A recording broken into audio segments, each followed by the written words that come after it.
That's one of the things that OB3 did, the one big beautiful bill. I think the biggest detriment is all of the misinformation out there, right? Like even the Social Security Administration sent an official email saying like, congratulations, you don't have to pay Social Security tax anymore if you're a senior. And it wasn't true. Like that's not actually what happened. I feel like Donald Trump had something against Elon Musk and he wanted to kind of screw him. And how come you have guys like that, but then you have other guys that are going out of business or they stay all by themselves? I have seen business owners, real estate agents, people that are making 100,000 plus a year go bankrupt because they aren't structuring their finances correctly to be able to plan for those things. I am unlike any other CPA, tax professional, accountant that you're going to find.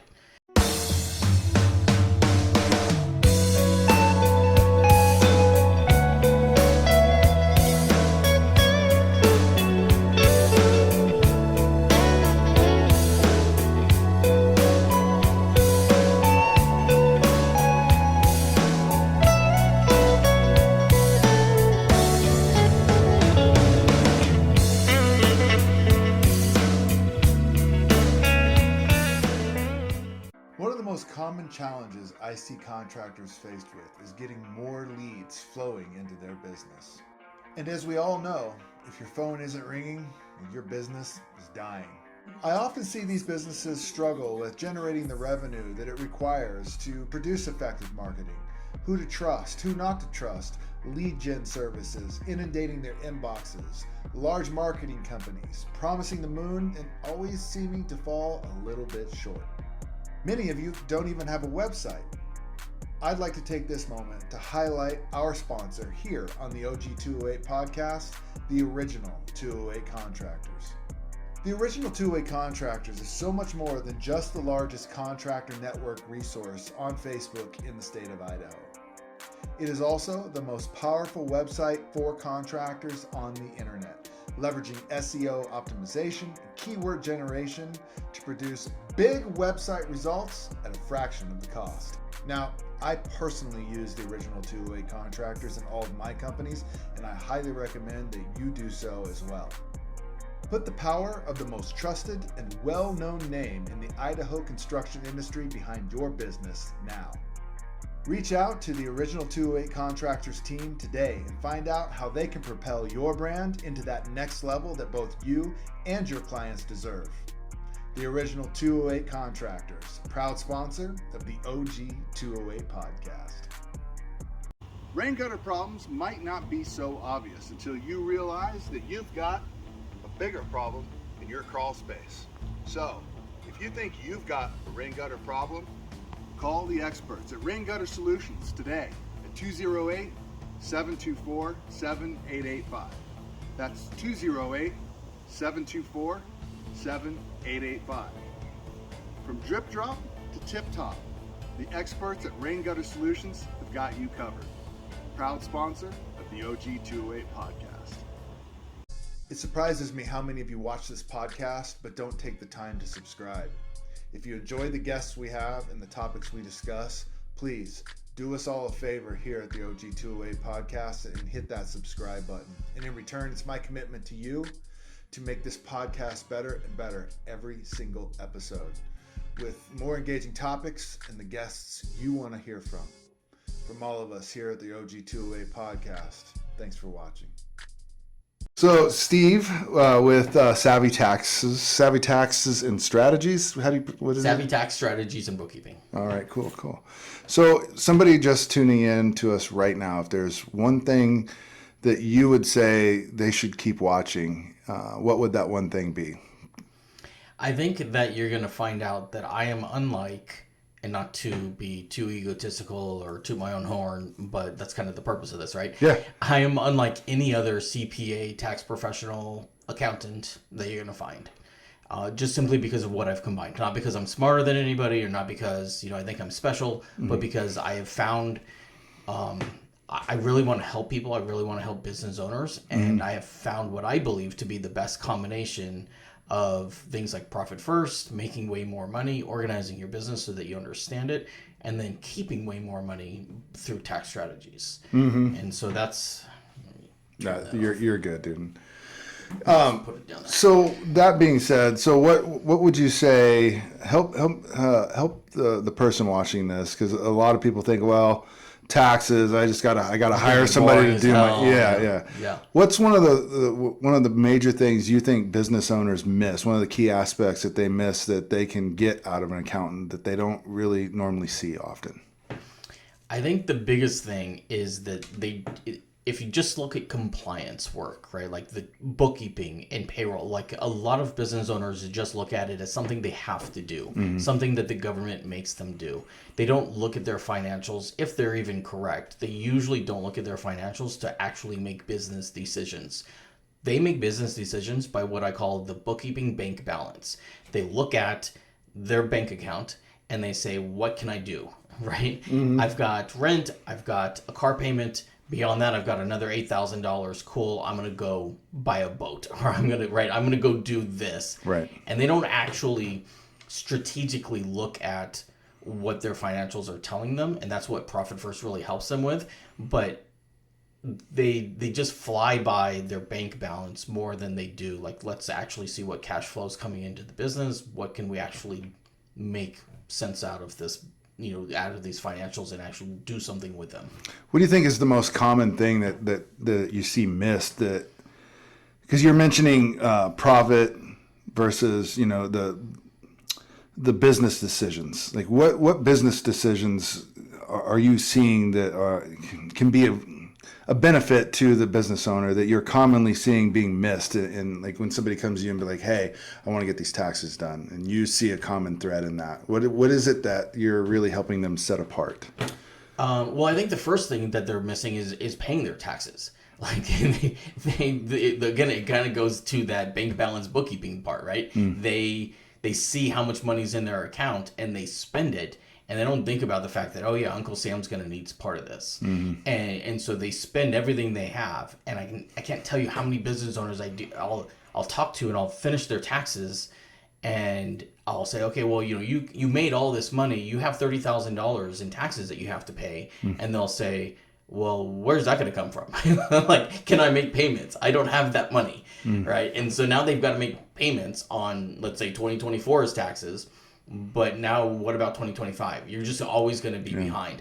And I have seen business owners, real estate agents, people that are making $100,000 plus a year go bankrupt because they aren't structuring their finances correctly to be able to plan for those things. Is that something as simple as just putting aside a separate account that you're constantly putting in an X percentage, or? It can be. I mean, that's the major part of it. But also then if your expenses are $101,000 and you're making $100,000, simply opening up a tax account, it's kind of like Profit First. Simply opening up, like the reason why there are certified Profit First professionals like me is because one of the biggest issues with Profit First is the implementation.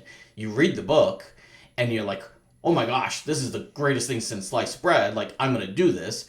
And so you go to ICCU or whatever bank, and you open up 5 bank accounts, and you're like, this is fantastic. And you start putting 5% into profit, and you're like, yes, this is going to be, this is exactly what I need to do. And then you have no money at the end of the month, and you're like, oh my gosh, like I'm bouncing checks. Like, this doesn't work. Well, if you're spending more than you're making already, simply moving that money into a tax account or a profit account isn't going to help you. You've got to look at the whole thing. You got to look at it holistically and say, okay, am I spending too much money? Where are my expenses? Are my margins correct? Am I making enough money? Am I charging enough money for my services? A lot of times with contractors, they don't understand the difference between profit margin and profit and net profit and gross profit. That's a huge one, man. Yeah. Multiple contractors, or even just business owners in general. Owners in general, but contractors seem to be the worst at it simply because of the COGS, the cost of goods sold, the materials and supplies. That all takes into a part of it.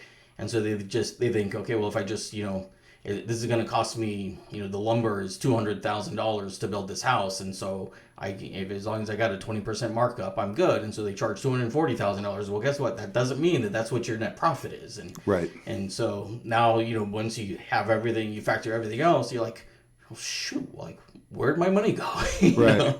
How come and then next thing you know is you're kind of on this construction cycle, or this craftsman cycle is kind of what Profit First calls it, where Now you're doing the next job. You're doing Joe's job because you got to pay off the materials from Peter's job. Right. And it just keeps going that way. And then you go, well, crap, now I've got 3 guys or 4 guys I got to pay for payroll. And then you take that job that maybe doesn't make you very much money, but you need to take the job because you need to do payroll. And it just has become, and that's what the cash flow issue becomes, right? Now you're always struggling to do cash flow, and you're like, I did $1 million in sales, but I got no cash flow. Like, where the hell's the money coming from? Right. Yeah, and I see that a lot too, especially in contractors. I see contractors all the time talking about, well, I don't mark up materials, and I'm sure you see that often as well. I do.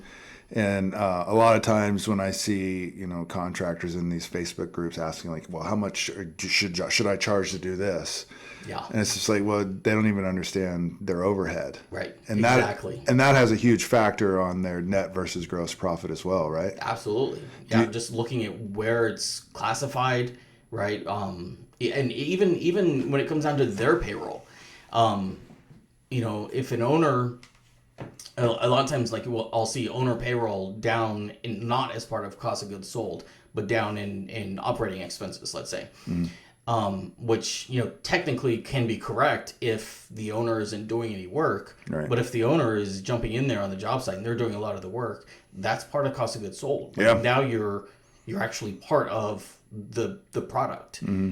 Are you factoring that in appropriately and calculating that? So it sounds like you're actually helping a lot of your clients understand those differences between overhead, gross profit, net profit, and difference in how that is different from markup and so forth. That's my goal, is to educate them as much of in a layman way as possible. And you'll hear people say, well, my superpower is this or my superpower is that. For a long time, what I've always figured out, I have a master's degree in insurance, and you look at insurance and you're like, God, that's gotta be as boring as taxes, right? And it is. But when so my point there being is, like, I can explain it as technical as you want it, but that doesn't help you. So let's do this, because this is a big one for me, even, like, because I see contractors suffering from this, and I suffered from it when I was a newer business owner as well. Like, not like, you don't know what you don't know. And how would you go to explain the difference between, like, this is how much we charge, this is my markup, versus this is how much my company made, versus this is how much I made? Right. And that's the brilliant thing about Profit First. And so let me first start, I guess, with Profit. So just talking about Profit First, that's a book, by the way, right? It is a book by Mike Michalowicz. Okay. It's on Amazon. It's been around for like 11, 12 years now. He's not an accountant. He is a business owner who kept losing his butt in deals, and he couldn't figure out why. And so then he kind of created the system. And the easiest way to look at it is, it's like the envelope system that your grandma used to use for, you've got a specific envelope for groceries, right? And you got a certain amount of cash in there, and when there's no more cash in there, you're done. You ain't eating for the rest of the month, right? Right. And so it's kind of that system, but for a business. And you use bank accounts rather than envelopes. So it's not the world's greatest thing. There's some clients, there's some people that I tell, you don't need Profit First. Like, you already have the discipline in place. Right. You're doing just fine. But for the majority of business owners, especially contractors, the great thing about Profit First is that it does help you to understand your finances, understand, one, how to pay yourself appropriately, where to make a profit. But if you look at my tagline there, that you have a proactive, value driven, and strategic. The value driven part is all about Profit First. Of, if I want to sell this one day, like, one of my first questions I ever ask a new client is, what's your exit strategy? What do you want to do? Do you want to just give it away? A lot of contractors, they just have to give it away, right? My dad was a landscaper, 25 years. When he retired, he sold his yellow page ad. That's all he had. He couldn't sell, like, he sold his truck and stuff like that. But, sure. But after 25 years in business, he couldn't sell a business. Right. He sold a couple trucks and the yellow page ad, because that was on for 12 months. Yeah. Right. And so basically he gave the phone number away to somebody else.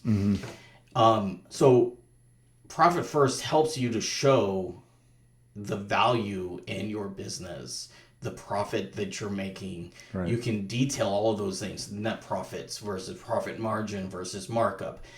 You see all of those things in your financials. You actually understand how to make decisions, looking at your cash flow, knowing what's coming up, what decisions should I be making? Can I hire that next person? I work with a lot of smaller businesses, a lot of plumbers that are one, maybe 2-man guys. Sure. And, especially when they're one, it's like, when am I ready to hire that apprentice, right? Can I afford a journeyman?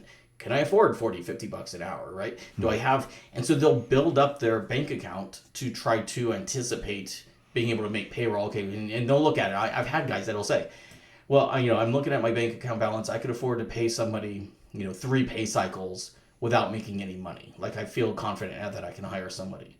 And that's cool that you have that in your head, that at least you're thinking that, right? Like, I've got stability there.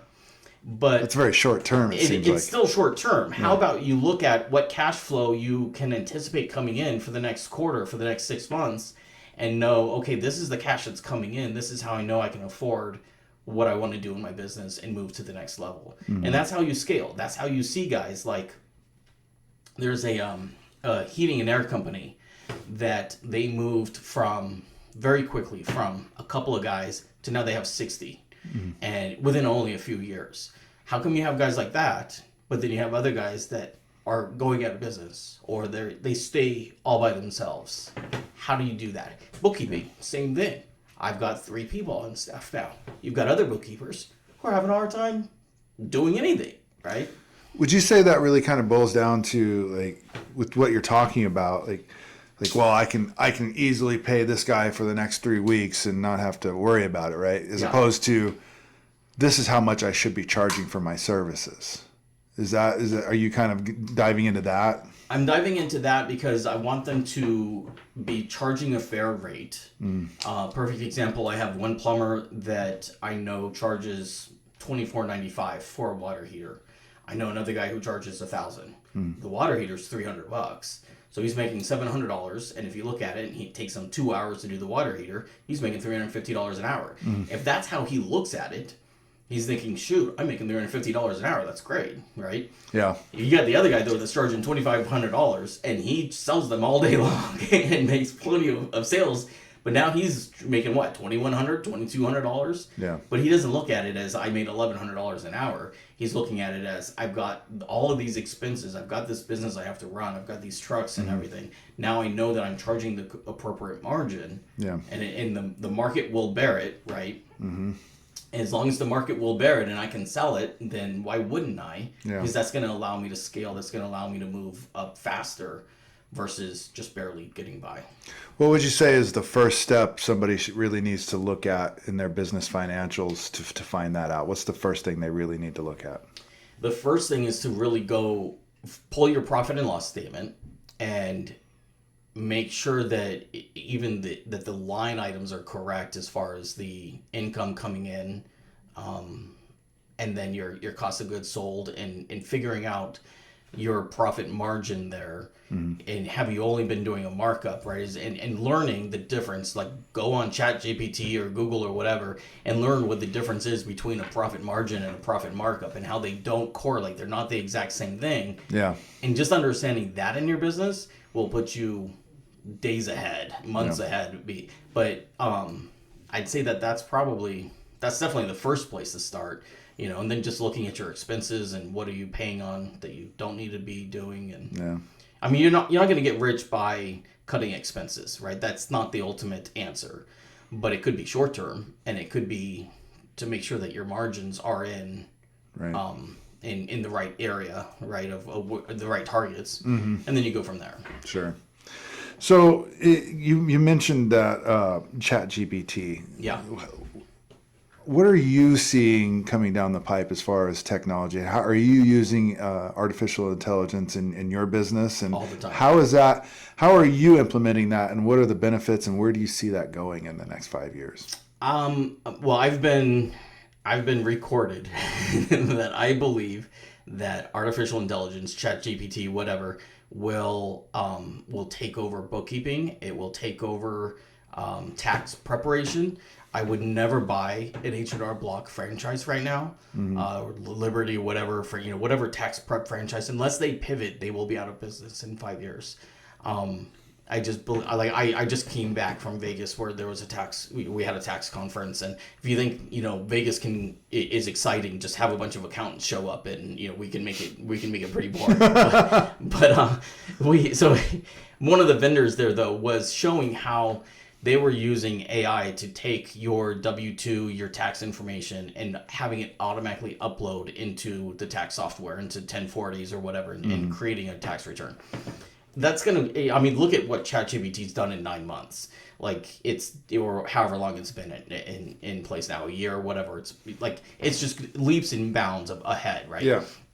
In 5 years from now, it's just going to be crazy. Like, yeah, so anyway. Do you think it's going to be 5 years before it... I mean, it'll probably be less than that, but I'm just thinking, like, 5 years from now, like, QuickBooks already has AI. Now, QuickBooks sucks. It's a pain, right? There's no question. And it's always going to make mistakes, and that's why accountants are still there. But AI is going to ultimately take over a lot of the simple bookkeeping tasks and the simple tax prep. And that's where I don't talk about compliance so much. I talk more about the advisory side, the profit first, the tax strategies, like, you know, those things. AI might give you some ideas, but they're not going to be able to implement them. They're not going to be able to help you on an individual basis figure out exactly where you need to take your business. Right. So as far as strategies go, can you kind of maybe help demystify the difference between like DBA versus LLC versus S Corp and those things? Like, when should somebody decide to go to an S Corp? You know what I'm saying? Yeah. So, I mean, to start off, if we're going to talk entity structuring, so the very first thing is you don't need to do anything. You could be a sole prop forever. My dad was a sole proprietor forever. You know, so you don't have to get fancy. And I don't want somebody to stop or not take that step, not be willing to go into business because they're like, oh, I've got to get business cards. I've got to get a name. I've got to be an LLC. I've got to...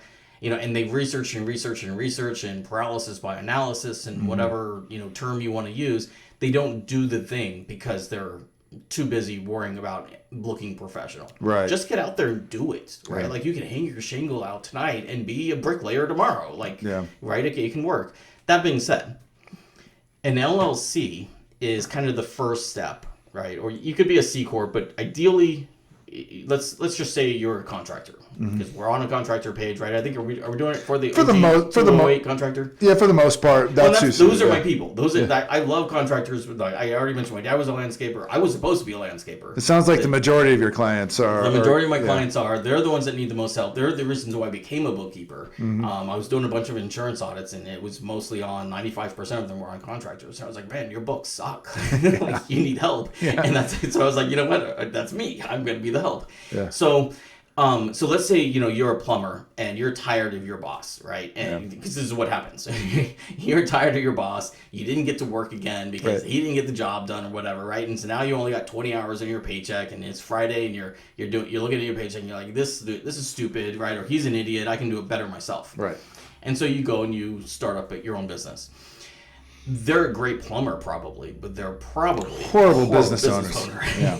So step number one, if you're going to do it, step number one is you're going to be an LLC.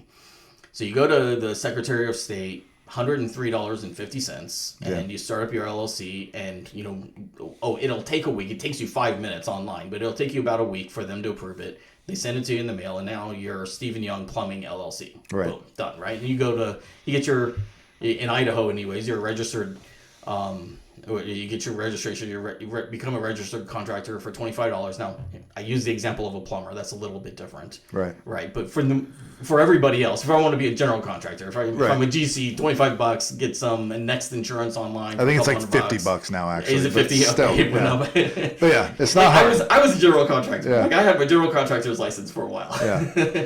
So, anyway, so to stick to my lane, once you've got that LLC, and you use ChatGPT or Rocket Lawyer or whatever, create the operating agreement, you get your bank account, and now you're good to go. And now you're a Schedule C, though. So the IRS they don't look at an LLC. That's nothing more than legal. It's a legal liability company. And ideally, if you do everything right, it protects you personally and your family from any kind of lawsuit or anything like that, because you have a separate entity, you have a business, an LLC that they could go after, but they can't go after you. That being said, if it's a serious lawsuit and you have a lawyer worth anything, they're going to be able to pierce that veil probably, because you're probably commingling funds. You're probably not keeping up with your board meeting minutes and things like that. And so they're going to find ways to get around that. Right. But that's the law side of it, right? The tax side of it, it means nothing. You're the same as a sole proprietor. The IRS calls an LLC a disregarded entity. So it doesn't really make any difference there. The next step, tax-wise and tax strategy-wise, is usually when you're at about $50,000 net. So if you're making 50 grand net after everything, that's when I say, okay, become an S corp. And why is that? Because of the tax benefits. So you'll hear the self-employment tax a lot when you become self-employed. What that is that's your Social Security and Medicare that you've been paying on your regular W-2 paycheck. If you're an employee, it's 7.65%. That's the Social Security, the Medicare automatically comes out of your paycheck, right? You look at it and you're like, gosh, dang, that sucks, right? Yeah, it's a huge hit. It's a huge hit. Well, that part alone it's 7.65%. Your employer is paying the other 7.65%. So it's 15.3% altogether. Right.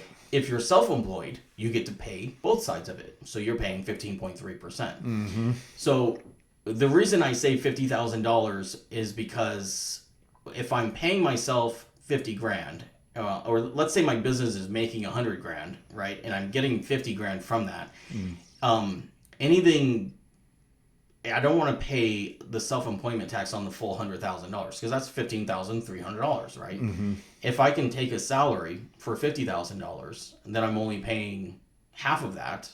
And then the other half I do in what's called distributions.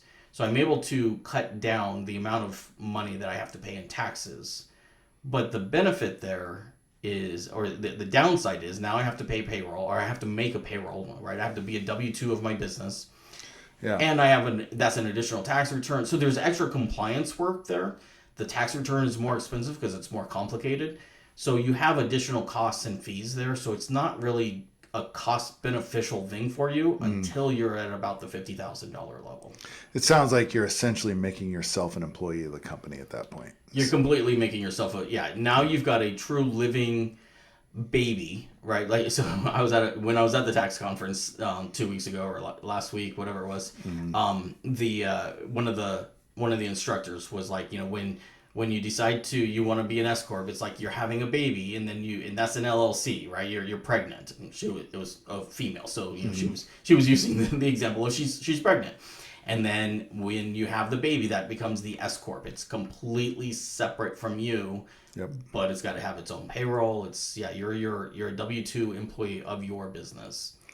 So with that being said, do you see a lot of common issues or just challenges because in Idaho, essentially once you become a registered contractor, you are registered as a general contractor. Yeah. But there's a lot of times when the subcontractor paperwork for those general contractors, when they're working with subcontractors, what's one of the most common challenges you see in that dynamic between subcontractors and general contractors?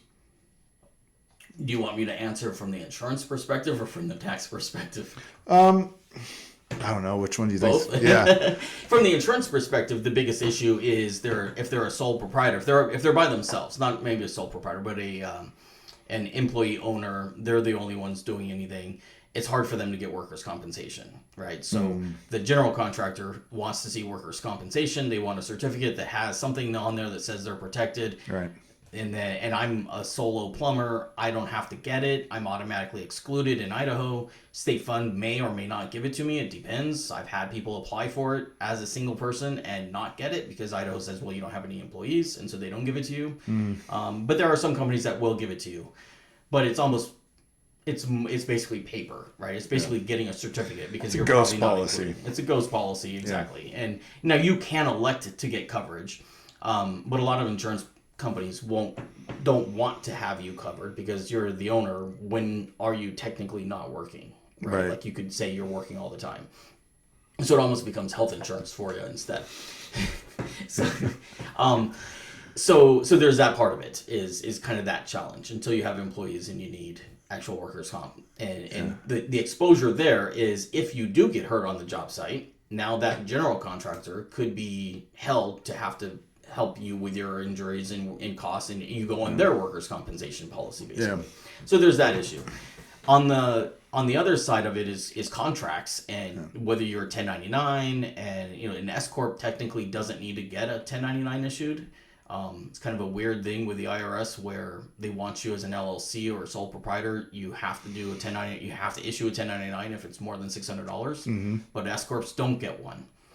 Interesting. Yeah, I don't have a great answer as to why, but they don't have to be recorded. But if you're an LLC, your name says LLC. Like, how do you know you're an S corp, right? Like, how? Yeah, because you can be an LLC and still be a Schedule C, like you're saying. Yeah. Right. Well, you're an S corp, so you're an LLC taxed as an S corp, but your name is still going to say Stephen Young Plumbing LLC. Right. So you're not going to know as the general contractor, right? So you're thinking, well, shoot, I'm going to issue a 1099 regardless because I want to stay compliant, right? Like, you don't want to get hit with the fine because you didn't issue a 1099 to somebody that you didn't know whether they were supposed to get one or not. Yeah. So there's that issue. When I hire subcontractors, one of the things that I require them, and I run into this all the time with subcontractors, who newer subcontractors that solicit work from me, and I say, well, I need these things from you before I can hire you, and like, well, I don't have employees, I don't need workman's comp. Right. I'm like, well, you're correct, you don't, but I'm required to have you have it. Yeah. And if you go through an audit, depending on what company is doing your audit, they're probably going to nail you for not having certificates for those subs, right? And you can say, well, that was a sub that, he didn't have any employees, so he didn't have workers' comp. And they say, okay, well, that's great. We don't care. But we don't care. Yeah. We're going to charge you the rate. And by the way, we're going to charge you the rate that you would get for it, not, even though it was a title guy or something like that. And you're like, great, now I have to pay the extra cost. And yeah. It's been many years. Like I tightened up on that so hard for so many years in a row. And every time I get an audit, and they audit every year. Yeah. Sometimes twice. Yep.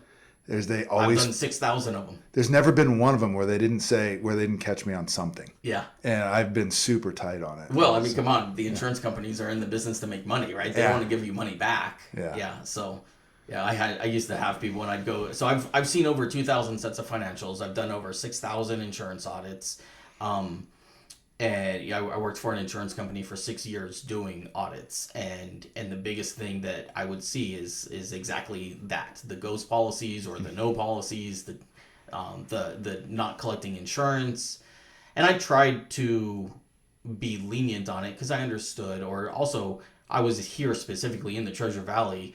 I worked with the same guys. Like, how many times do I need to see Anthony's certificate? Like, I know Anthony has insurance. So if you don't have it, all right, fine. But you should be collecting it on your own for a risk management perspective, right? Like, you need to have it. Yeah. But I'm going to give you a pass on it. Well, it got to the point where we literally, because I'd been past so many fraudulent certifications that they literally paid for a week for or a month for and then just let lapse. Yeah, all the certificate of insurance says is as of this day, they had insurance. It doesn't say what the limit is still, right? Have they had claims? Yeah. It doesn't say, did they continue to make the payments after that? Yeah. Right? Well, it got to the point where we would verify I made it a policy in the company to verify the Industrial Commission website. You can do that for the workers' comp. It's harder to do that for the general liability. Yeah, that's true.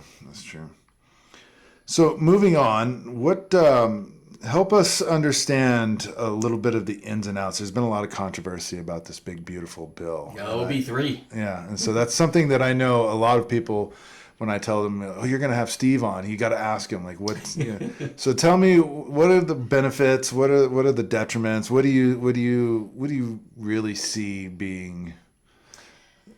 I think the biggest detriment is all of the misinformation out there, right? Like, even the Social Security Administration sent an official email saying, like, congratulations, you don't have to pay Social Security tax anymore if you're a senior. And it wasn't true. Like, that's not actually what happened. So the email was wrong. And who sent that out? The SSA, the Social Security Administration, actually sent it out. Yeah, and they were complete. Like, they had to send another email out saying, mea culpa. We were wrong. We didn't understand. We didn't read the 887 pages either, So I think that I don't know. My personal opinion is that the bills have been kind of overblown. Like you'll hear some tax strategists on Instagram will be like, "Oh, this is the biggest change, in years, and it's going to be amazing." Yeah, there are some things that are pretty cool, but they also took things away. Like, I think you had Sandra on the podcast and talking about solar credits, and my personal feeling, not to get political one way or the other, but I feel like Donald Trump had something against Elon Musk and he wanted to kind of screw him. And so he took away some of the credits. So, what is it? September 30th, you lose the credit for solar vehicles. December 31st, the end of this year, that's the end of the credits for getting solar on your house. So, some of those things I feel like were a direct dig on Elon. I could be wrong, but that's just kind of that. I mean, appearances. That's how it looks, right? Right. Well, you would think that we would want to incentivize those things. Yeah, exactly. Why wouldn't you? And I mean, that's why it's been around for so long. That's why they've had them for so long. Now, I mean, if you really wanted to make them really good, you could make it a non-refundable credit or a refundable credit. It's been a non-refundable credit, which the difference there being, if I owe $5,000 in taxes and I have a $7,500 solar credit, all it's going to do is give me the $5,000 back, not the $7,500. That other $2,500 rolls over to next year.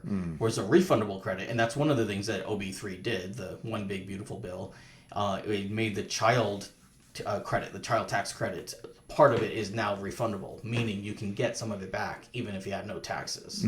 So that's great for lower income, for even lower middle income, maybe where they didn't pay enough in taxes. They've got these kids, they've got this child tax credit, but maybe they're not getting the full amount for it because they didn't pay enough in taxes. Right. So that they increased that, so that's good. They increased the child tax credit overall by a couple $100s, so that's good too. For real estate investors, they made or not just real estate investors, but anybody. Bonus depreciation is now back to 100%, which is what. And the Tax Cuts and Jobs Act, I don't want to get too in the weeds because everybody's going to start falling asleep. So a couple of years ago, you could buy a truck and use bonus depreciation 100% and write it all off right away. Didn't you have to do it in the first year?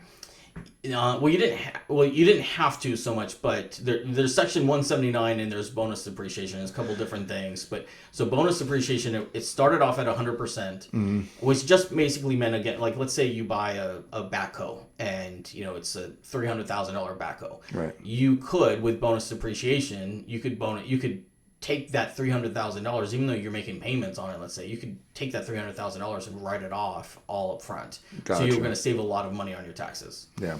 Every year that went down. So then it was at 80%, then last year it was 60%, this year it was expected to be 40%.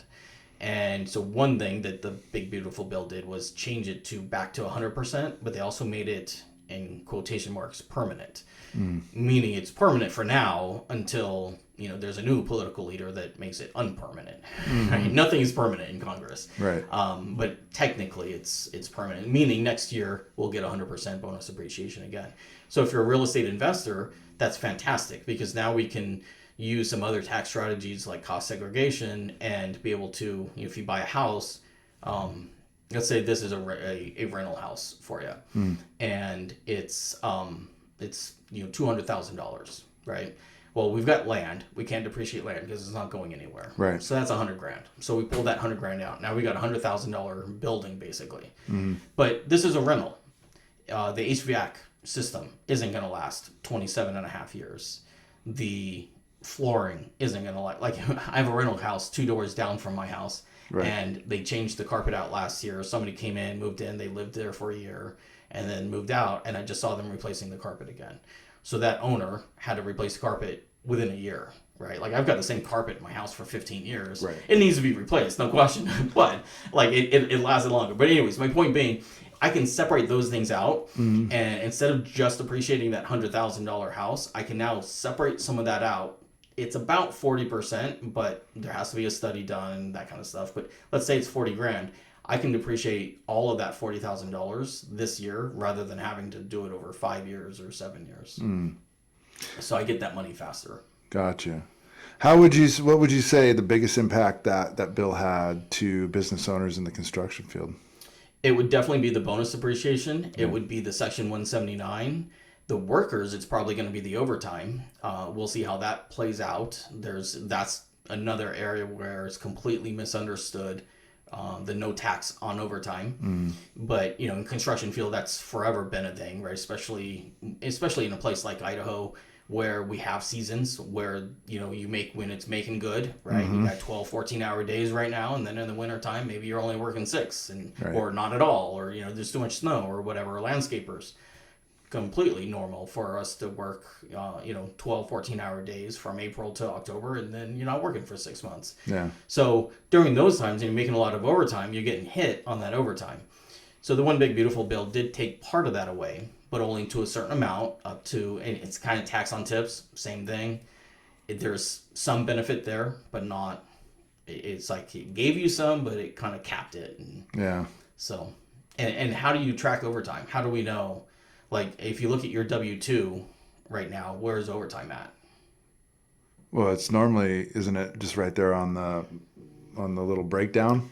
There's no breakdown on it on your W-2. You have box 1 for your total wages, right? But nothing separates out overtime. Not on the paycheck, on the actual. On the paycheck, it does. On the paycheck, you'll see it. And so that's one of the things we're talking about right now is, well, how are we going to figure that out? And so all those people that are using TurboTax. And don't get me wrong, I love people that use TurboTax. I've had people call me and they're like, hey, can you do my taxes? And I'll be like, well, what do you do? I'm a W-2 employee at Walmart. Go do TurboTax. Like, you don't need me, right? You can do it. If you have any questions, call me. I'll try to walk you through it. But you can do it on your own. But that being said, now with the overtime thing, tax on tips thing, there's going to be a lot of people that are going to be a little more confused, where using a tax professional will be helpful, at least this year, while they try to figure out, how and on the employer side, it's more convoluted now, because now you also have to figure out how to track that overtime. How do you track tips if you're in a field that traditionally gets tips, which we don't even know that list yet either. That's something that's on the come. So. Yeah, so that kind of reminds me, I get a lot of, the question comes up often too, people like business owners using Venmo to take payments and stuff like that. What's your position on that? That changed as well with the One Big Beautiful bill. There's what's called the 1099-K, is where all of it was supposed to be tracked, right? And what's weird is I'll get a 1099-K from somebody that got a bunch of Venmo or something, and it doesn't even if I put it into my system, it says, my system will say, like my tax software system, it says this does not get sent to the IRS. Like, they don't track it. So that was right now. That's going to change. But it was like $600 or something like that, or $60 or whatever. Like, there was a big thing a year ago, and then they backed up and they were like, oh no, we won't do it now. And so now I think it was it 200,000 or either 20,000 or 200,000? I don't remember the number right now, but all of those, ultimately, regardless of whether it's getting tracked or sent to the IRS, any money you make, whether it's crypto, whether it's bartering, you're supposed to track it. You're supposed to report it. So at the end of the day, if you get Venmo payments, like I paid my guy that did my pavers in my patio, I paid him by Venmo, gave him $700. That he's supposed to report that. It's still income coming in. So it really kind of is just a matter of so if I have a business, I set up a business account, and then within that I have a payroll account. So it's probably the best practice would be, like, if you're going to take money as a business, set up a Venmo just for the business and only run that money through there. Yeah, you can have a Venmo business account and do it that way and have it appropriate. Like, if you're doing it to try to hide money and to try to take cash off the top or whatever, like, there's better ways to do that. There's smarter ways than to do it where there's electronic tracking, and like, if you think the IRS can't track your crypto, if you think the IRS can't track your Venmo, like, you're wrong. Like, come on. They're gonna find ways to be able to track it down. Now, are they worried about your $600 paver money? Probably not. But but it could ultimately come back on you. So yeah, do it correctly, and then just use the right tax strategies to write that off instead. Use board of directors meeting, use the S corp, use hiring your kids if they're under 18. Like, there's so many other things that you could do that, I mean, you're using your house right now for this podcast, right? So this is a business expense. You could write this off. You could use the whole house and use the Augusta rule and write off 14 days of income for it. It's like there's so many other things you could do. Be legitimate with your numbers and just use the right tax strategies to be able to write it down if you want to. But it also depends on your goals. If you want to buy a house next year, your goal probably isn't to write off every single thing, because then you're not going to look like you're capable of having a loan. Right. So sometimes it doesn't behoove you to be really, really smart with your tax strategies. That's something I see come up a lot too. You know, like newer business owners, you know, trying to get loans and stuff. Like, what's the best strategy, would you say, to new business owners who are trying to break into business? Like when I first got into business, like getting a piece of equipment was difficult because I couldn't afford it, but at the same time I needed it. Or versus, you know, it's like I want to be able to purchase like a line of credit at a vendor, but I don't have the credit to do that. What would be your advice to somebody trying to build that line of that credit for their business, not necessarily just themselves? Right. Well, I mean, and it starts with yourself. I mean, and there's some, you know, quote unquote professionals on there online that'll help you create business credit and stuff like that. I've looked into those, and I'm not saying they're wrong and they can't do it, but what I have found is it's just good old hard work and time. And if you build it personally, you can build it on your business. So at this point, my business has lots of different credit cards, has the my cell phone, you know, like everything is under my business name at this point, and my business credit like qualifies for that stuff because I've built it up over time.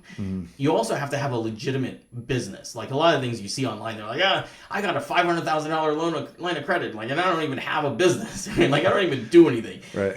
I'd say 99% of the time that's bullshit. Like a bank isn't gonna go, okay, here's $500,000, like, you know, and not know how to get it back.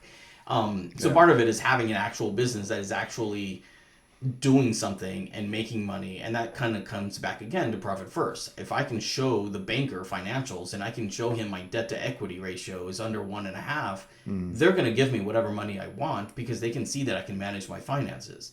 If I come to them and I show them that, you know, there's no money in the bank, that I'm getting payday loans, or I'm getting you know, credit card loans, what are they called, the MAM, I don't remember, the MGA loans or something like that, to basically honor your credit, right? Like you're expecting more credit card payments, and so they give you a loan based on those credit card payments, and then they take out more on the credit card than the fees are already to pay them off. If you're doing things like that, you're not going to get a loan at, you know, a regular bank. Right. But if you start with your business or your personal, you get your debt down.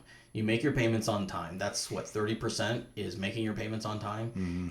You have more than 3 credit cards. Now you can go to Capital One and get a Spark Business Visa for $1,000, $2,000 credit limit. Almost anybody can do that. When you first start an LLC, you get the federal employee ID number, you put that in.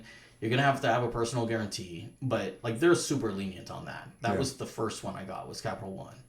And then I just went from there. Start building it from there. Yeah, but you do it strategically. You want 3 credit cards, is kind of on the personal side. You want 3 credit cards, and you want a regular traditional loan. So car loan, or, you know, some kind of installment loan.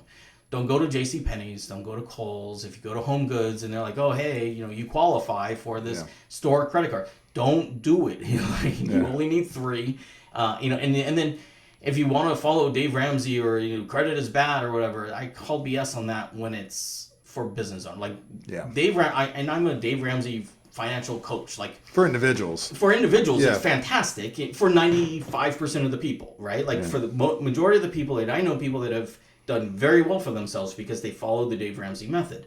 But a business owner, it's a lot harder to, like, you can do it. I have a couple of clients that they follow the Ramsey method through their business, and they've taken on no debt, but it's going to be very hard to scale very quickly. It's much slower because you're not buying that vehicle, you're not buying that equipment. You're, you know, so to ultimately answer your question, it's just, you do it purposely. You intently, every month, you're looking at your debt, you're looking at your credit, and okay, do I need to open up another credit account, or do I need to get an installment account? Do I need to buy a $100,000 F-350?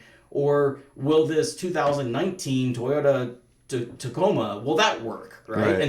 But now I've got an installment loan for only $20,000, and I can make that work while I build up my credit, and then I can go to buy that backhoe. And that's the other part of that is, do you really need that piece of equipment, right? Like Tate's Rents or Equipment Share probably has that equipment that, you feel like you're using it all the time, but if you factor in the payments, and you're making $1,000 payment on that piece of equipment, but you only use it once a month. You've got to store it. You've got to maintain it. You got to insure it. Yeah. It might be cheaper to just go ahead and rent it from Tate's once in a while. Yeah. So even though I know you want that bulldozer, I know you want that skid steer, you don't have to get it necessarily. Yeah. Yeah, it always feels good to be like, I got all the big boy toys from a company. Of course, I can put my own sticker on it. Get rid of that blue Tate's Rent sticker on it. I have guys that come to me all the time and be like, well, my tax guy told me that I didn't spend enough money this year, so I went out and bought me a skid steer. Fire me if I ever tell you that. A skid steer is not as bad. I don't mind the skid steer as much, but I have seen people say exactly that, and they go and they buy a Cadillac Escalade, or they buy like a realtor. I know for a specific example of a lady who bought a Cadillac Escalade in, I think it was 2022, on December 31st, because her accountant, quote unquote, you made too much money, you need to spend some. Which it's cool, right? Like you got this write off now. It's over 6,000 pounds, so you can use Section 179, and you can write the whole thing off. Or there's some max on SUVs, but anyways, you can write a lot of it off, right? And so you got this great tax write off this year, but now you've got $1,500 payment for the next 5 years. Like, how did that make sense? Yeah. So I've had landscapers call me in November, and they're like, oh, hey, I just I was at the dealership, and I was getting my oil change, and I saw this new F350, and it had a really good deal on it, so I went ahead and I bought it, and I need to find ways to save some money now. I'm like, well, maybe not buying a $1,500 a month payment would have helped in November, when you're not going to have any good money coming in until March or April. So yeah. So you've mentioned scaling a couple times in this conversation. That's something I'd like to unpack with you a little bit too, because I think that's a misconception that there's a lot of misinformation on as well. So like for example, you'd mentioned your dad selling his company, and really what he was selling was an ad and his truck and some tools. Right. That's not necessarily scaling a company. No, that wasn't scaling at all. So what would you say, because I know when I got into business, like when I first got into business, my whole thing was like, my boss is an idiot. I'm going to go get rich. I'm going to start my own company and I'll get all the money. Right. Which obviously was a delusion. Right? Yes. So, and that led me into a certain pathway. But what would you say to, the newer business owner, or just the struggling guy who's been at it for a long time, who's all of a sudden realizing like, hey, I need an exit strategy. Why would we even want an exit strategy? Like, we got into this to get whatever it is we wanted out of it. How would you explain that and that strategy to somebody watching? Well, the first part I would say is you have the book 7 Habits of Highly Effective People by Stephen Covey that says begin with the end in mind. Mm-hmm. So if you're going to get into business, which I don't know, I'm an entrepreneur, I recommend everybody do it at least on the side. At least have a side hustle for something, because then we have all the tax write-offs, right? Like the IRS, they incentivize business owners and real estate investors. So I've always had a side hustle, even when I worked for somebody else. I was doing taxes on the side for the last 20-something years because I had that side hustle that then I could write everything off. But that's aside. Beginning with the end in mind, whether you're going to scale or not, not everybody wants to have 20 employees and 5 trucks. Like I have a plumber, I asked him, what's your exit strategy? What's your end goal? What do you want? He wants to be mid. He wants to have 3 to 5 trucks and, a nice little shop, and he's happy with that. Not everybody wants 20, right? And that's fine. That you do what you want to do. Some people know, I know an accountant who is very good at his job. It's him and an assistant. He doesn't want to take on more. He could. He doesn't want the headaches, doesn't want the payroll headaches, doesn't want to deal with the employees, doesn't want to deal with managing. That's fine. So, and that's why my first question is, what's your exit strategy, or what do you want to do? Because I want to figure out how I'm going to help you best by what it is you want to accomplish. Your goals are not necessarily my goals. My goal might be to have 6 locations throughout Idaho and 30 employees. That's may not be your goal. That's okay. So that's the first part of it. The second part of it, I guess, is again beginning with the end in mind. So being strategic about it, and again on my tagline, proactive and strategic. Those are two of the things that I want to look at throughout the year, quarterly. Today was August 1st, and it's a Friday. I don't know when this is going to get released, but today is August 1st, right? And so me and two of my employees were like actually talking about, okay, what are we doing in August? Let's plan it out. Let's begin with the end in mind. At the end of August, where are we at? And actually looking at, whether it's social media posts and blog posts and podcasts and all those things, or client appointments, and making sure that we're hitting our numbers and doing the things that we want to do. We're actually looking at it. We're being strategic about it and not just throwing spaghetti up on the wall and seeing if it sticks.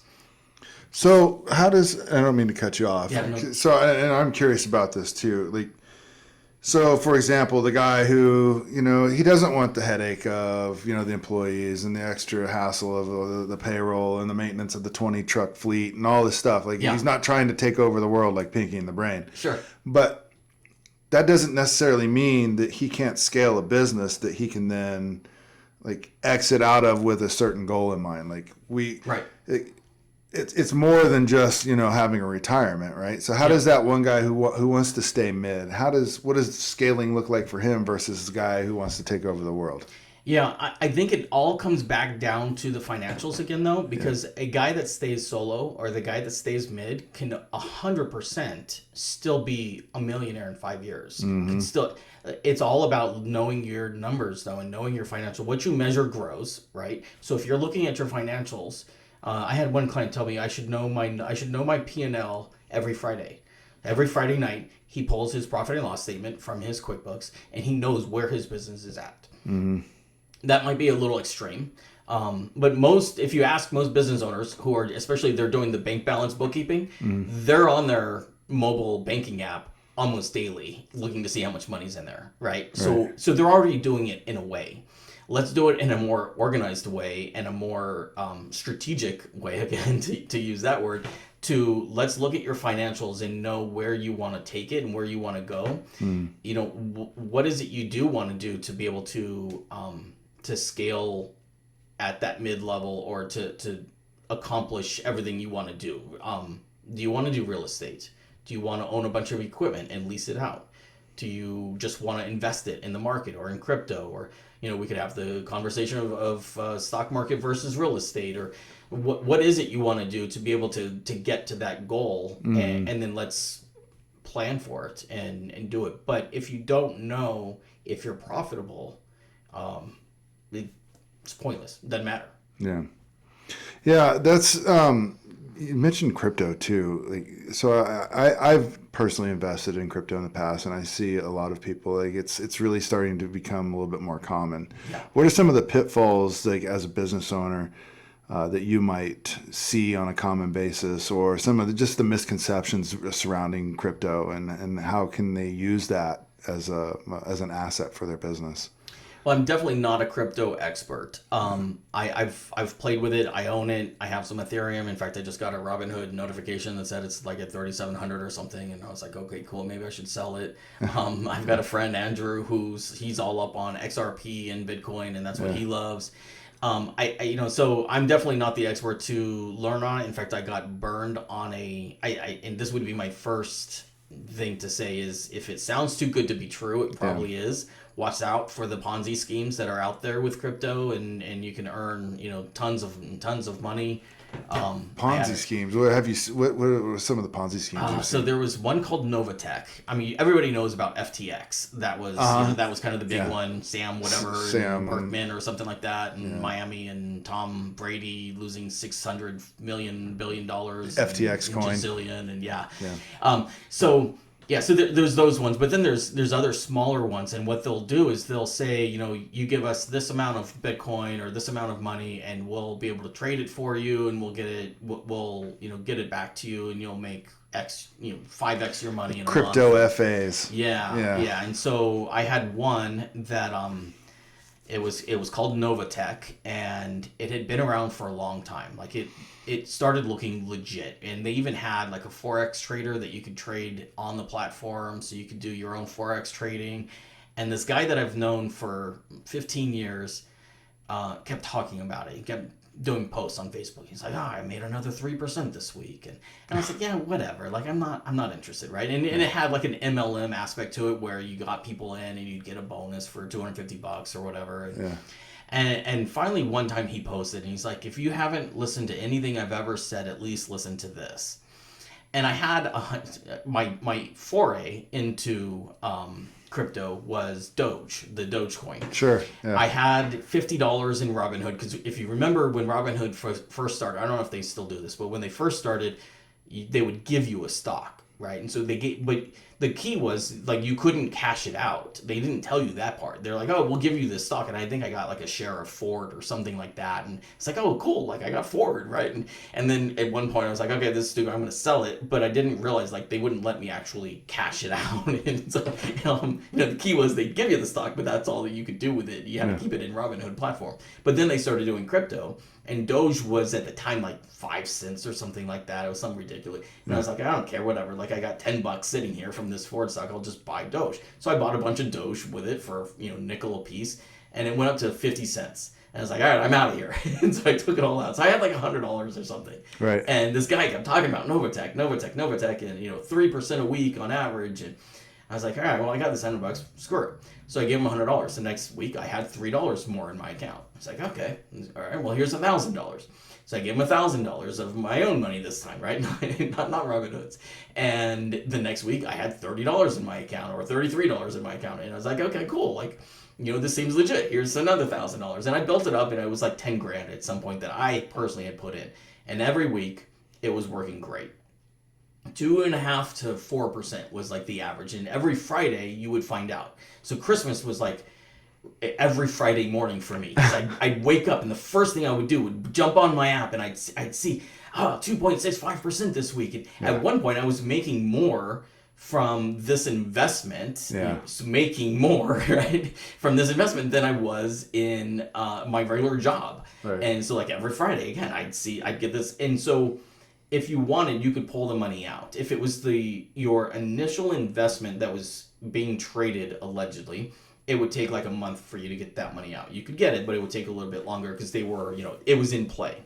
But the money that you would get every Friday, you could ask for that money, and you'd get it within a couple days. Mm-hmm. And their whole thing was, we've been around for 4 years, we've never missed a payment. And it was true. Every time I asked for that money, I mostly was trying to let it ride. But there'd be times I'd be like, oh, let me make sure I can get my money, right? And so I'd go and I'd press the button, and sure enough, within a couple of days, my Coinbase account would have the extra money in it. And I'd be like, all right, awesome, like this actually works. So anyways, I built it up. I had like 10 grand of my own personal money in it, and it kept building and building it to where at some point, like it's 150% or so a month, or a year, right? So like at some point I doubled, and I was like, okay, I'm gonna take my 10 grand out. So I pulled my money out at least. And then it was up to like 50 grand. And I'm like, man, I'm going to be a millionaire by the end of the year. Like, this is going to be amazing. Right? Yeah. And like we had even withstood the Bitcoin crash of, what was that? Like 22, 23, something like that. There was a Bitcoin crash in March. Tanked really hard. We got a 0.16% return that week. So even that week, we didn't lose money. Right. So the walls started crashing down for them when... I think it was first, like California said you cannot open an account for anybody that resides in California. Mm-hmm. And then Canada came out and said you can't open up any accounts for people that are in Canada. Well, they were trying to figure out with the SEC what was a currency and what was a commodity and all this. There was that, but they could tell that there wasn't, like you could track all of this on YouTube. There's a ton of YouTube videos on all of this. But so the owners, Cynthia and Eddie Petition, something like that. Like she was a reverend, and oh, God is giving us all of this, and so they were based in like Florida, Jacksonville, or something like that. But of course, the headquarters for Novatech was officially like in Bermuda or something like that. Some offshore Cayman Islands, somewhere offshore. So so when Canada and California got banned, that's kind of when it seemed like the money started running out for them to be able to, because obviously what they were doing was like there was this huge growth curve. Like I was member number 1,000, and I knew somebody that signed up that was like member 18,000. Like it just jumped. It started this huge wave, and I was just barely at the bottom of it. Yeah, it's a pump and dump scheme. Total pump and dump. And I was afraid of telling anybody about it. I told like 2 people about it and felt really bad because they lost like, $1,500 or something. But the guy that got me into it, that guy that kept posting about it, he put somebody under me because it helped his MLM leg or chain or whatever the hell those are. That guy lost $100,000 of his retirement money. He was a principal of a school out here, and he lost $100,000. And I just think like that guy that helped me get in, that helped all these other people get in. Yeah. I don't know how you can honestly live with yourself. Like that would kill me. And that's the exact opposite reason of why I'm in business, right? Like I'm here to help people and help them understand how to pivot. I talked about my dad a little bit as a landscaper. Fantastic person, fantastic dad. Pretty good business guy, but he was a landscaper in Southern California. And when the droughts came, guess what he couldn't do? He couldn't be a landscaper, excuse me. He couldn't be a landscaper. And so his business basically went out of business at least for a while because he didn't pivot. And that's really why I come into this into this business and helping people is with Profit First, tax strategies is just learning how to be a good business owner so that when those times come that you need to pivot, you understand what to do. And you've got the money there because you've been smart financially to be able to do it. So, right now, Treasure Valley, construction's good, right? Like you're making hay. All you have to do is answer the phone and you can do what you say you're going to do. And do what you say you're going to do. You're going to be booked out 6 to 8 weeks, right?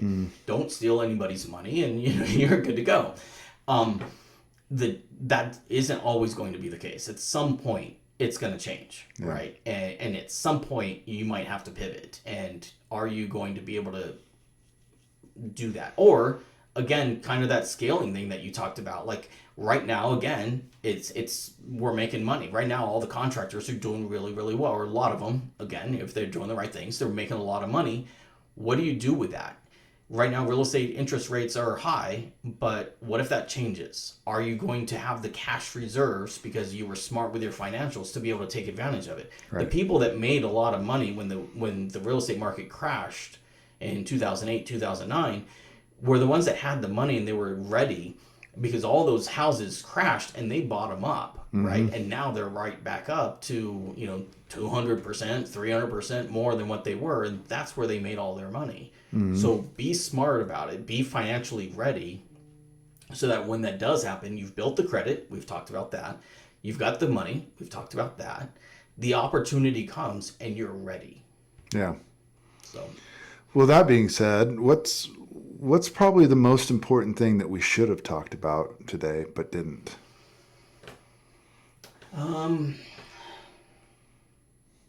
That's a good question because I think you've done a good job of asking some good questions. I think that of what I typically go through in a conversation with people. I think real estate investing, maybe just more into depth of that.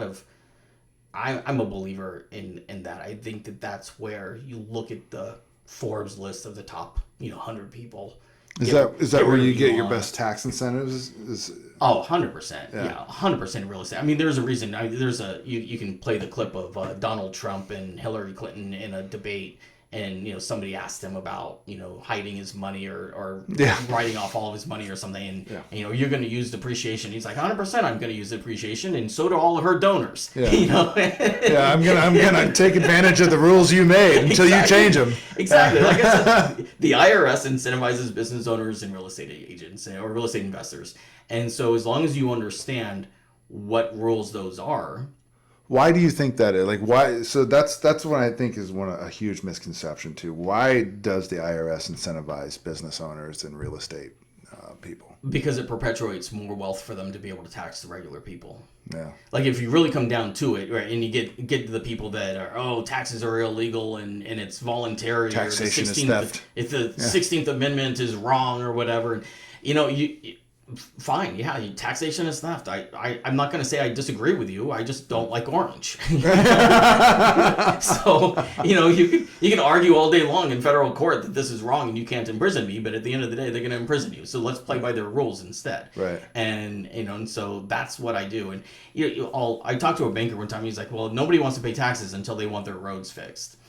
And like, look, nobody wants to pay taxes because Ukraine is getting all of our money, right? Like, if you want to get into some of the political part of where the money's coming from or where it's going, I believe in paying my fair share. I just don't want to pay your fair share too. Right. And I want it to be allocated responsibly. Yeah. Yeah. And, you look at things like, the child tax credit. You should be honored to pay taxes. You're an American citizen. You should be, happy to pay taxes for the government. Okay. Did you take the child tax credit? Did you take the standard deduction when your itemized deductions only qualified you for $1,000? Like, why are you taking those credits if you believe in paying as much in taxes as possible? Yeah. There's no difference than that versus a rule in the tax code that says that you can write off your home for 14 days and not take any income in it. The Augusta rule, otherwise known as on Tax Talk, right? So you can do that. That's in the code. It is legal. It is audit tested. It's not some fancy loophole that we're getting away with. It's right there in the code. You just have to know that it's there and how to apply it to your business. How does a plumber use that? How does a general contractor use that rule to be able to help their business? It sounds like the biggest benefit.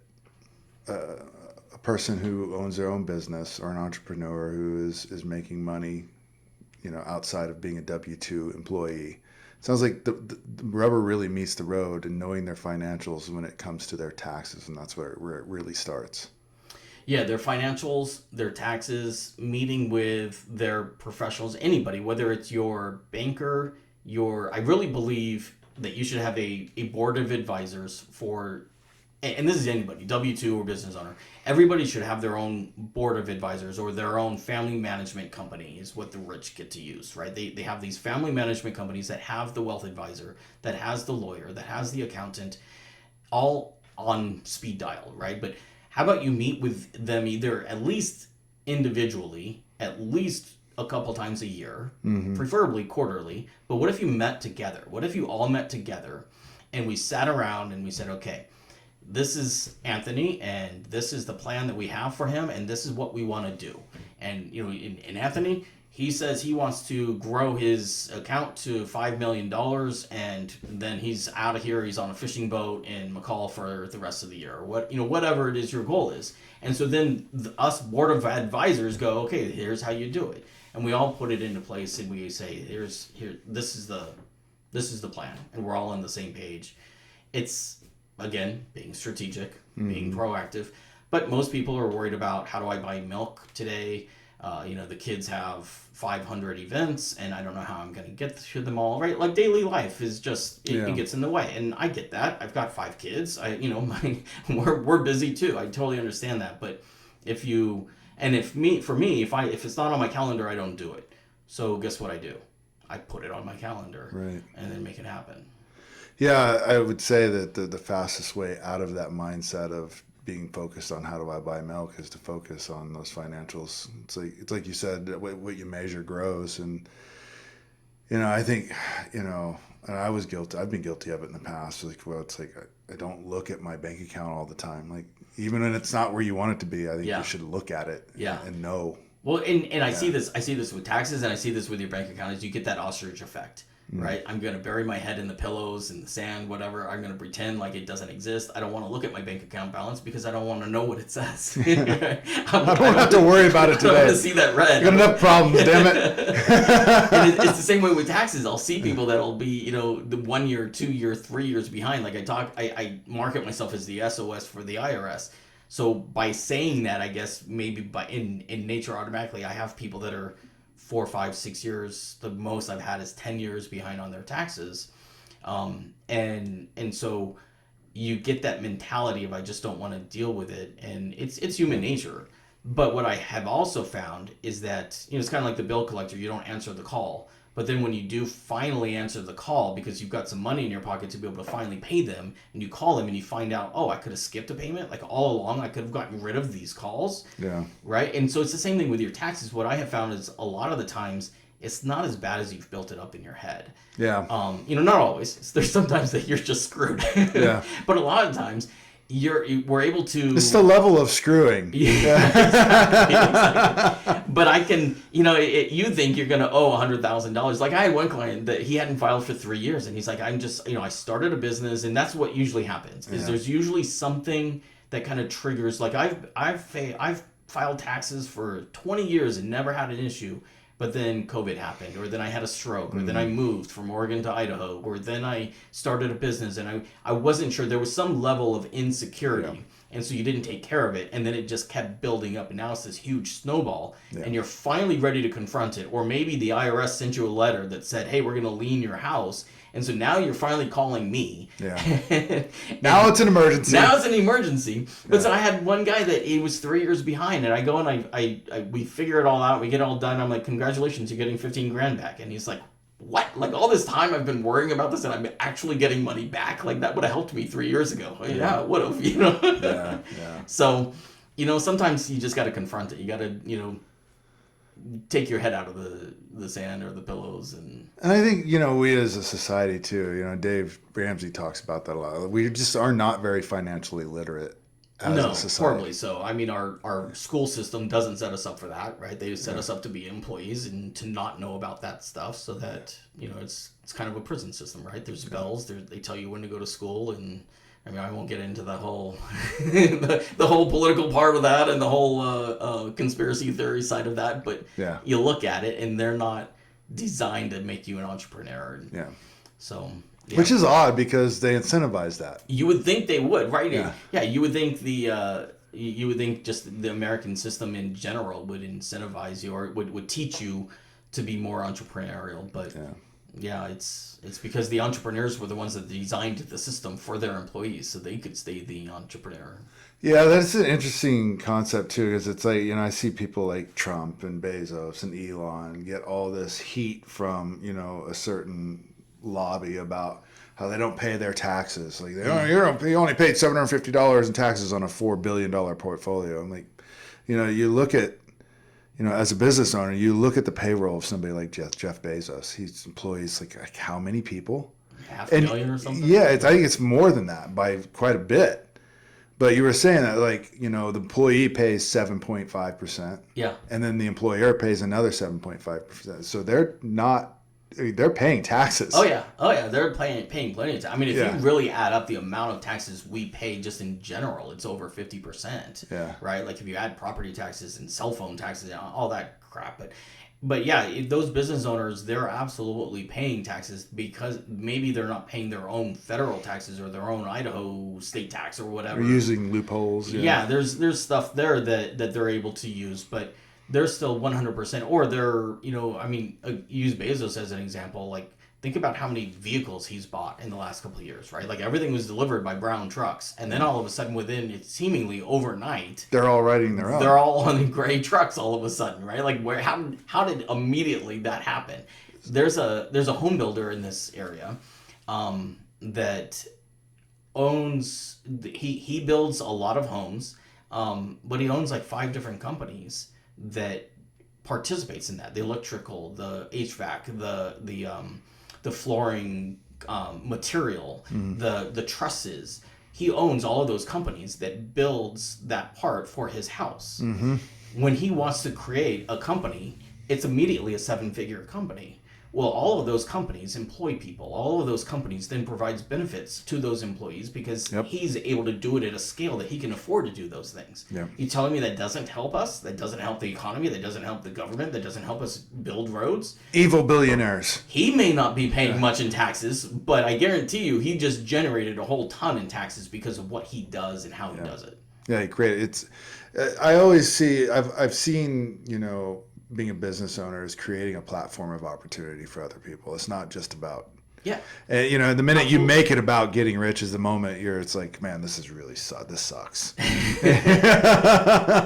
Yeah, if you look at my disc profile, I was telling somebody that my disc profile, it says that I'm a high DI. Like, I like to talk to people and I like to be in charge and I like to make decisions, right? But I'm not very benevolent, basically, according to the disc profile, right? I'm not very charitable, is what it says. Is that the psychological profile? Yeah, it says that, it tells you how you act or whatever. But some of the questions, it'd be like, you want to make money versus you want to give money. And I'm like, well, okay, every time I'm picking, I want to make money. But why do I want to do that? Because I want to help other people. Yeah. But if I put them in order, right? So if you look at my profile, it says that I'm not very charitable. Yet I help a single mom and don't charge her for taxes, right? Like, there's things that I'm able to do because of how I am. Right. And it's the same way with Elon. It's the same way with Jeff Bezos. They're able, I don't know them individually, obviously, but what they do helps other people. Yeah. Yeah, your level of generosity really boils down to your ability to afford it. Yeah. Now, don't get me wrong. There are some rich assholes. Yeah. Right? Yeah. But, whatever. I can't help all of them. It's Jim Rohn used to say, now you're going to meet. We're not going to throw the baby out with the bathwater. Let's just all be homeless and poor. You're going to come across a couple of assholes, and they might move around once in a while, but there's only one or two. Yeah. Yeah. Steve, I want to say that I really appreciate you coming on the podcast today. I think that you've brought a level of value to the table that it's going to help a lot of the listeners. I personally have, seen and heard some things that have really kind of opened up my eyes to some perspectives that I didn't have before the podcast. And I really want to thank you for coming on today. If somebody were to want to get a hold of you for assistance with their taxes or helping them understand these business strategies that surround that, what's the best way for them to do that? Yeah, well, first of all, I appreciate being on, and I really enjoyed this conversation. You can always just go to savvytaxstrategies.com is probably the easiest way, or just straight to a discovery call is meetwithsavvy.com. Cool. Well, I'll make sure that gets into the description either here or there. All right, perfect. Hey, thanks a lot, Steve. Appreciate it. Appreciate it, my man. Hey, Bailey, so if everyone liked this show, what do you think the best, most free thing they could do would be? That they can subscribe, comment, or we can give them a free plushie. A free plushie? Yeah. Wow, you're getting me in some trouble now. I'll give you my least favorite one or my top 3 favorite one if you subscribe and like. You heard it here. You heard it first. Thanks for watching the OG28 podcast, everybody.